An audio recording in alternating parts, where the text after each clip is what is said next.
मैं Hanuman Devda, associate professor mathematics, government girls college Bikaner. BSc part second के unit first में limit आपको पढ़ाया था। उसके नेक्स्ट टॉपिक है आपका कंटिन्यूटी। तो आपको कंटिन्यूटी में सबसे पहले आती है कि कंटिन्यूस फंक्शन कौन सा होता है, जो आपने 12th क्लास तक भी पढ़ा होगा। उसमें आपको दे रखा था कि किसी भी फलन की x बराबर a पर पॉइंट पर वैल्यू तथा लेफ्ट हैंड लिमिट और राइट हैंड लिमिट तीनों मान बराबर हो तो फलन क्या कहलाता है, कंटिन्यूस फंक्शन कहलाता है। तो इसमें आपके क्या है वो, तो आपने कंटिन्यूस फंक्शन की सिंपल डेफिनेशन और सिंपल कंडीशन से सवाल किए थे। अब आपका आएगा इसमें सातत्य की कौशी परिभाषा। कौशी और हैनी दो परिभाषा आएगी और उन दोनों में कंपेयर आएगा। उसके बाद में इसमें आपके थ्योरम आएगी। तो आपको पहले मैं बता रहा हूँ कौशी परिभाषा। यदि फलन f ओपन इंटरवल i पर परिभाषित हो तो फलन उस अंतराल के किसी बिंदु x बराबर a पर सतत कहलाता है। यदि एप्सिलॉन ग्रेटर देन 0 के संगत धन राशि डेल्टा ग्रेटर देन 0 विद्यमान हो तो x के सभी मानों के लिए modulus function of fx minus fa modulus less than of epsilon for every modulus of x minus a less than delta. अर्थात फंक्शन fx है वो उसका आपका ओपन इंटरवल होगा fa minus epsilon comma fa plus epsilon for every x belongs to a minus delta और a plus delta. अब आपका आता है कि सतत होने का प्रतिबंध क्या है। तो जैसे मैंने आपको बताया था आपको इसमें left and right hand limit को अपने fa प्लस 0 या बराबर fa माइनस 0, इसका मतलब राइट हैंड लिमिट और फंक्शन की eight the point of x बराबर a पर फंक्शन की वैल्यू और लेफ्ट हैंड लिमिट तीनों बराबर हो तो आपको कंटिन्यूस फंक्शन होगा। जिससे मैंने एग्जांपल दिया कौन कौन से फंक्शन कंटिन्यूस होता है। और ये आपके लॉजिकल क्वेश्चन भी है और कंपटीशन में भी पूछते हैं। जैसे फंक्शन आपको fx बराबर k कांस्टेंट फंक्शन है, fx बराबर x, fx बराबर जैसे sin x cos x और log x, या fx बराबर x की पावर n e की पावर x a की पावर x तथा fx बराबर मॉडुलस फंक्शन ऑफ x। ये एक जो मॉडुलस फंक्शन है ये आपके आगे वो 2-3 क्वेश्चन भी पूछेंगे, क्योंकि ये जो फंक्शन है ये कंटिन्यूस फंक्शन तो है at the point of 0 but not differentiable function in at the x equal to 0। तो ये आपका एग्जाम्पल भी है, क्वेश्चन भी है कि ऐसा फलन का उदाहरण दीजिए जो फलन सतत है परंतु अवकलनीय नहीं है, जो नेक्स्ट टॉपिक में आपके बताएंगे। फिर आपके आती है कंटिन्यूटी की हैनी परिभाषा। यदि किसी बिंदु x बराबर a के NBD पॉइंट का मतलब सामीप्य बिंदु में परिभाषित फलन है x बराबर a पर सतत कहलाता है। यदि a को अभिसरित होने वाले प्रत्येक अनुक्रम an के संगत फलनीय मानों का अनुक्रम f ऑफ an मतलब sequence of f of function an f a को अभिसरित होता है। अब इसमें पहली थ्योरम आती है, यदि कोई फलन है जिसे लिखा है मैंने, सिद्ध कीजिए कि फलन f के प्रांत मतलब डोमेन के किसी बिंदु x बराबर a पर कौशी की परिभाषा सतत है, वह हैनी की परिभाषा भी सतत होगी तथा इसका विलोम भी सत्य है। तो अब आपने को क्या करना है कि इसमें आपने पहले लेंगे कौन सा, कौशी की परिभाषा से ये क्या है सतत है। तो आपको जो परिभाषा लिखाई है कौशी की वो एज इट इज अपने को लिखनी है। तो माना फलन बिंदु x बराबर a पर कौशी की परिभाषा से सतत है तथा एक अनुक्रम an सीक्वेंस an लेना है जिसकी लिमिट क्या है a है। तो limit n tends to infinity sequence of an equal to a एक नंबर मान लिया। अब कौशी की परिभाषा से स्वेच्छाचार एप्सिलॉन ग्रेटर देन 0 के संगत डेल्टा ग्रेटर देन 0 विद्यमान हो तो अपने पढ़ चुके हैं modulus of fx minus fa का modulus less than of epsilon for every x modulus of x minus a less than delta. यदि अपने x बराबर an पुट करते हैं, क्योंकि अपने को an सीक्वेंस का लेना है, तो अपने बाई टू कौन सा है जो कौशी की परिभाषा का कंडीशन आई है उसमें an रखा तो आपको हो जाएगा an minus a less than delta या f of an minus fa modulus function of less than epsilon. ये 3 नंबर हो गया। यदि सीक्वेंस ऑफ an a को अभिसरित होता है, इसका मतलब अपने जो ऊपर लिखा था नंबर 1, तो आपका n ग्रेटर देन n0 कोई फंक्शन लेंगे तो an modulus of an minus a less than delta. तो 3 तथा 4 से अब ये हो गया exist n0 belongs to capital N, इसका मतलब नेचुरल नंबर के लिए। तो n greater than of n0 then fx modulus of f of an minus fa modulus का less than epsilon. Limit n tends to infinity fa n बराबर fa। अर्थात हैनी की परिभाषा से फलन x बराबर a पर सतत है। अब इसका विपरीत लेंगे तो अपने लिए क्या लेना है कि हम मानेंगे कि ये जो फलन है ये हैनी की परिभाषा से सतत है। तो limit n tends to infinity sequence an बराबर a है, तो limit n tends to infinity sequence of fa n बराबर एफ ए। तो हम सिद्ध करेंगे कि ये जो फलन है ये कौशी की परिभाषा से भी सतत होगा। तो हमने माना एफ कौशी की परिभाषा से सतत नहीं है, अर्थात exist delta greater than 0 for every delta greater than 0 and x belongs to a minus delta और a plus delta, then modulus function of x minus a less than delta, then fx minus fa greater than epsilon. और हम यहाँ पे delta का मान ऐसा मानेंगे कि जिससे आपकी वैल्यू आ जाए। तो हमने मान लिया डेल्टा इक्वल टू 1/n, तो for every n belongs to capital N exist an less than of a, then modulus function of an minus a modulus less than of 1/n,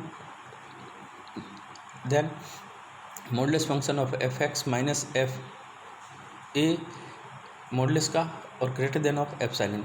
तो 6 से स्पष्ट होता है कि limit n tends to infinity a n बराबर a है, तो limit n tends to infinity f of a n not equal to f a, जो कि विरोधाभास है। अर्थात कौशी की परिभाषा से सतत मानना पूर्व में गलत है। हमने माना था कि ये सतत नहीं है और हम इसको प्रूव कर दिया क्योंकि ये विरोधाभास आ रहा है, इसका मतलब गलत है। अतः फलन f भी कौशी की परिभाषा के अनुसार सतत होगा। अब आपके इसमें आता है डिसकंटिन्यूटी या असततता कितने प्रकार की होती है और ये कैसा फंक्शन डिसकंटिन्यूस होता है। यदि कोई फलन है उसके प्रांत के बिंदु x बराबर a पर सतत नहीं होता है तो फलन असतत फलन कहलाता है। अर्थात left hand limit not equal to right hand limit या left hand limit not equal to function of F A at the point of x बराबर a, या right hand limit not equal to function F A X the point of x बराबर a। तो मैंने इसको आपको एक table के रूप में टाइप्स ऑफ डिसकंटिन्यूटी कितने प्रकार की होती है। पहली आपकी होती है अपने एन, इसका मतलब इसमें क्या है आपके कंडीशन का राइट हैंड लिमिट और लेफ्ट हैंड लिमिट तो बराबर है और limit x tends to A function की वैल्यू के बराबर नहीं होगा तो वो कहलाएगा आपका रिमूवेबल। दूसरा आता है आपके फर्स्ट काइंड ऑफ डिसकंटिन्यूटी, जिसमें लेफ्ट हैंड लिमिट और राइट हैंड लिमिट दोनों का मान आपके बराबर नहीं आएगा और जैसे एग्जाम्पल भी मैंने इसमें लिखा है। तीसरे प्रकार का आता है सेकंड काइंड ऑफ डिसकंटिन्यूटी, इसमें आपको लेफ्ट हैंड लिमिट और right hand limit does not exist, इसका मतलब ऐसा मान आएगा जैसे अनंत आ गया। तो मैंने एग्जांपल लिया sin 1/x या sin 1/x का मान -1 और +1 के बिटवीन ऑसिलेटिंग करता है, तो ऐसी वैल्यू आएगी, इसका मतलब डज नॉट एग्जिस्ट होगा, वो सेकंड काइंड का होगा। अब आपके फोर्थ टाइप आता है मिक्स्ड। मिक्स्ड में का मतलब है लेफ्ट हैंड साइड में तो अनंत आ रहा है और राइट हैंड साइड में सतत है, या इसका विलोम राइट हैंड साइड में अनंत आ रहा है असतत है और लेफ्ट हैंड साइड में सतत है, तो ये जो कहलाता है ये आपका मिक्स्ड कहलाता है। और लास्ट आपका आता है अनंत असंतता, इसका मतलब लेफ्ट हैंड साइड का भी मान लिमिट आएगा इन्फिनिटी आएगा और राइट हैंड साइड का मान भी इन्फिनिटी आएगा। जैसे एग्जांपल ये fx बराबर 1/x - 3 at the point of x not equal to 3। अगर x बराबर 3 रखेंगे तो आपके 1/∞ का आएगा, 1/0 आएगा, 1/0 इन्फिनिटी होता है। तो ये प्रकार की आपके 5 प्रकार की होती है। जैसे मैंने एक क्वेश्चन लिखा है जो ज़्यादातर पेपरों में आपके पूछा जा रहा है, यदि कोई फलन fx है modulus of x plus modulus of x - 1 की x बराबर 0 तथा x बराबर 1 पर सांतत्य की जांच कीजिए। ये जो सवाल है अभी सांतत्य का आगे आपके अवकलनीय में भी इसी टाइप के क्वेश्चन है जो पेपर में ज़्यादातर पूछे जा रहे हैं।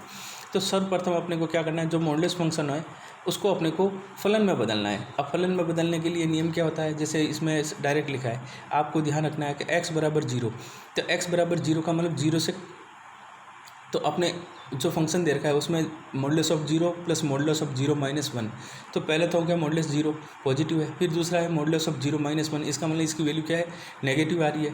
तो आपको क्या करना है, ये जो फंक्शन दे रखा है इसके आगे आपको दोनों को, तो 1x - 1 है, इसके आगे माइनस लगाएंगे और ये आपका x है, ये भी आपका 0 आ रहा है, लेस देन आ रहा है, इसका मतलब इसका माइनस, तो आपका हो गया पहला फंक्शन हो गया 1 - 2x। फिर x बराबर 1 पर अपने निकालेंगे तो इसकी क्या वैल्यू हो रही है, पहले 1 आ रहा है, दूसरा आ रहा है 0, तो 1 आएगा, और तीसरे में अपने को निकालना है, तो इसी हिसाब से इसको फंक्शन को डिफाइन करना है और ये फंक्शन आपका आ गया fx। अब आपने को किस पॉइंट पर निकालना है, x बराबर 0 पर और x बराबर 1 पर। जैसे मैंने 2 पार्ट में निकाला, फर्स्ट पार्ट में eight the point of x बराबर 0 पर बाई 1, तो f0 पे वैल्यू आपको दे रखी है, मिड वैल्यू है जो आपके x बराबर 0 पर भी 1 है और x बराबर 1 पर भी वैल्यू 1 है, तो फंक्शन ये गिवन है।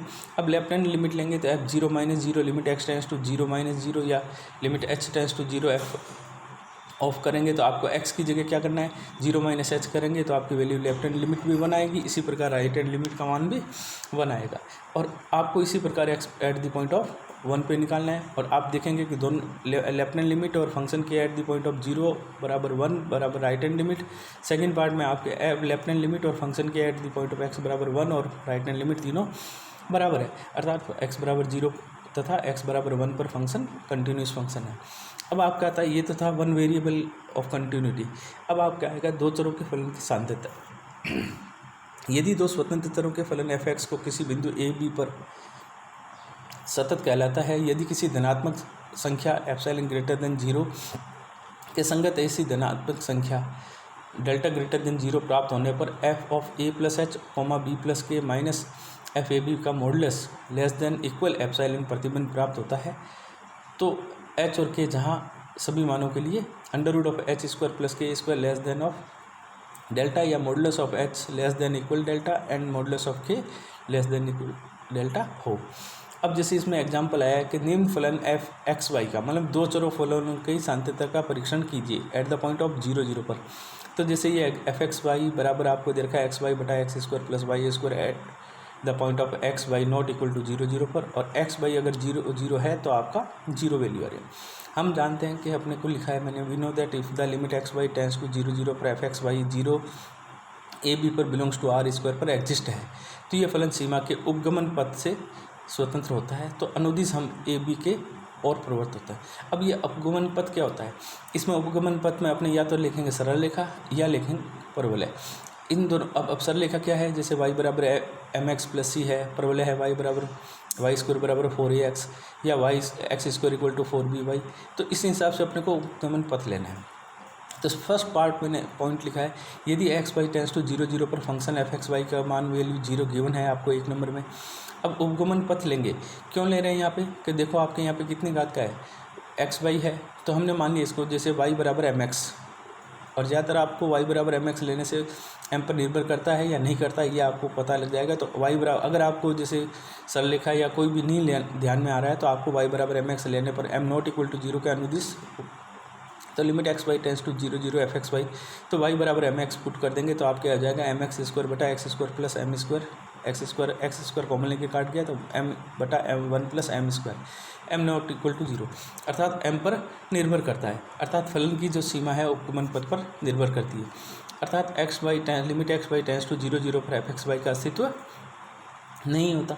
दूसरा, यदि उपगमन पथ हमने ले लिया x बराबर वाई स्क्वायर, अब यहाँ पे x बराबर वाई स्क्वायर क्यों लिया है, क्योंकि अपने पास जो है नीचे आप देखोगे x square plus Y square है, या तो एक्स स्क्वायर इक्वल टू लो या वाई स्क्वायर इक्वल टू लो, दोनों भी ले सकते हैं। तो limit x y tends to 0 0 पर फंक्शन एफ एक्स वाई इसमें पुट कर देंगे तो वाई क्यूब बटा वाई 4 प्लस वाई स्क्वायर, तो आप इसमें वाई स्क्वायर कॉमन लेके कैंसिल हो गया तो वाई बटा वाई स्क्वायर प्लस 1 रहा। दो भिन्न भिन्न उपगमन पथों के अनुदिश सीमाएँ भिन्न भिन्न प्राप्त होती है। जैसे 2 नंबर में और 3 नंबर में देखो दोनों में क्या है, उसमें तो मान आपका आ रहा है डज नॉट एग्जिस्ट, और यहाँ पे वाई टेंस टू 0 करने पर वैल्यू 0 आ रहा है, अर्थात अलग अलग उपगमन पथ लिए अपने, तो उस पर अनुदिश सीमाओं का मान भिन्न भिन्न प्राप्त हो रहा है। अतः limit x y tends to 0 0 पर फंक्शन एफ एक्स वाई का अस्तित्व नहीं होता है। अब दूसरा एग्जाम्पल क्वेश्चन लिया मैंने, जैसे ले दे रखा है, सिद्ध कीजिए कि limit function f R square tends to 0 0 पर सतत है।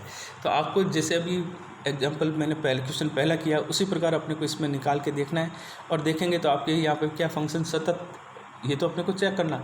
इसमें अपने को दे रखा है epsilon greater than 0 x minus 0 0, क्योंकि a बराबर आपको यहाँ पे 0 दे रखा है तो अंडर रूट ऑफ ये मान लिया, और y माइनस को तो आपको वैल्यू क्या आनी चाहिए, एप्सिलॉन के बराबर आनी चाहिए। तो हम modulus function of f x y minus f 0 0 पर, तो आप एफ एक्स वाई की वैल्यू रख दी और 0 0 पर फंक्शन की वैल्यू 0 है। अब ये मॉडुलस फंक्शन आ गया आपके, तो दो मॉडुलस फंक्शन में तो आप पढ़ चुके हो, modulus of X Y equal to less than equal of modulus of X और मॉडुलस ऑफ वाई प्रॉपर्टी का यूज किया। X square minus Y square बटा x square plus Y square, इनका मान क्या होता है कि हमें पता है कि modulus of x square minus Y square का मॉडुलस का मान less than equal of modulus of x square plus Y square, ये प्रॉपर्टी है। तो अपने इसका मान अंडर, तो आपके क्या बचा, less than of modulus of X और मॉडुलस ऑफ वाई। हमने क्या माना है, मॉडुलस ऑफ एक्स को माना है अंडर रूट ऑफ एप्सिलॉन, और मॉडुलस ऑफ वाई को माना है हमने अंडर रूट ऑफ एप्सिलॉन। तो वैल्यू क्या आ गई, epsilon limit x y tends to 0 0 पर फंक्शन एफ एक्स वाई का अस्तित्व है, अर्थात एफ 0 0 पर 0 गिवन है, hence given function is continuous at the point of origin. इसी प्रकार के आपके आगे जो सवाल दे रखे किताब में और आंसर में, उसी प्रकार को अपने को सोल्व करना है। Thank you.